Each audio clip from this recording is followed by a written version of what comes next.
Europe 1 matin. L'heure de votre zapping politique, comme tous les jours. Bonjour Dimitri Vernet. Bonjour à tous, on commence avec une des images du week-end.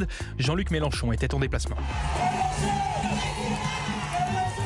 Mélenchon président, scande la foule, vous vous en doutez, ce n'était donc pas en France, mais bien à 6000 km de Paris, en République démocratique du Congo, ce qui m'a un petit peu surpris, je dois le dire, parce qu'en écoutant France Info hier, j'ai vraiment cru qu'il était invité. Je sais pas, écoutez, travaillez un peu sur les sujets avant de m'interviewer, quoi.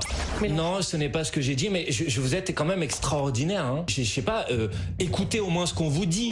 Mais non, oui, c'était son Claude Manuel Bompard, tout aussi arrogant. C'est la même chanson. Et Jean-Luc Bompard, très offensif, vous l'avez entendu, qui a dit... Écoutez au moins ce qu'on vous dit. Eh bien, écoutons alors, parce que oui, peut-être qu'on n'écoute pas assez les insoumis, peut-être que c'est nous qui créons leur communication ambiguë sur le conflit entre le Hamas et Israël. Tout le monde à la France Insoumise a condamné les actes commis par le Hamas et tout le monde à la France Insoumise a condamné les crimes de guerre qui sont commis par l'armée israélienne à l'égard des populations civiles de Gaza.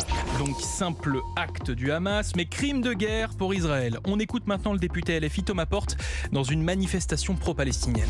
On les condamne, on condamne tous les crimes de guerre. Vous condamnez le terrorisme d'État d'Israël. Et le terrorisme du Hamas. Je ne sais pas si vous avez bien entendu, il emploie le mot terrorisme pour l'État d'Israël, alors qu'ils ne veulent pas le dire pour le Hamas. C'est bien ce que je pensais, toujours aussi ambigu, les insoumis. Bref, vous vous en doutez, ce week-end, c'est encore la guerre entre les terroristes du Hamas et Israël qui faisait les gros titres.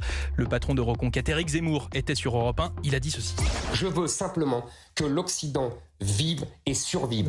Et aujourd'hui, il est en danger de mort. Et franchement, sincèrement, comment le contredire quand on entend le discours du président turc Erdogan ? L'Occident, je m'adresse à vous. Voulez-vous reprendre le combat entre la croix et le croissant? Si vous faites un tel effort, sachez que les Turcs ne sont pas morts. Ce peuple est debout et avec la même détermination. Un discours retransmis ce samedi sur LCI qui fait quand même un petit peu froid dans le dos. C'est dans ce contexte très tendu à l'international que s'est conclue la Coupe du Monde de rugby en France. Un événement réussi en termes de sécurité, comme l'a dit le ministre de l'Intérieur Gérald Darmanin. Désormais, objectif JO. Il faut transformer l'essai. C'est évidemment les Jeux Olympiques. Le ministère de l'Intérieur sera prêt pour obtenir la meilleure sécurité pour toutes les équipes et la meilleure sécurité pour tous les spectateurs. On est prêt pour les JO. Ah bon, vraiment ? Ça sent le on est prêt de façade, ça. Hein. Surtout quand on entend la ministre des Sports ce matin sur France 2 qui vient, entre guillemets, d'avouer que rien n'était vraiment prêt. Bien entendu que nous adaptons la réponse au contexte. Nous travaillons bien sûr sur un certain nombre de variables d'ajustement compte tenu du contexte. Bref, les JO, c'est dans 270 jours. Ça promet.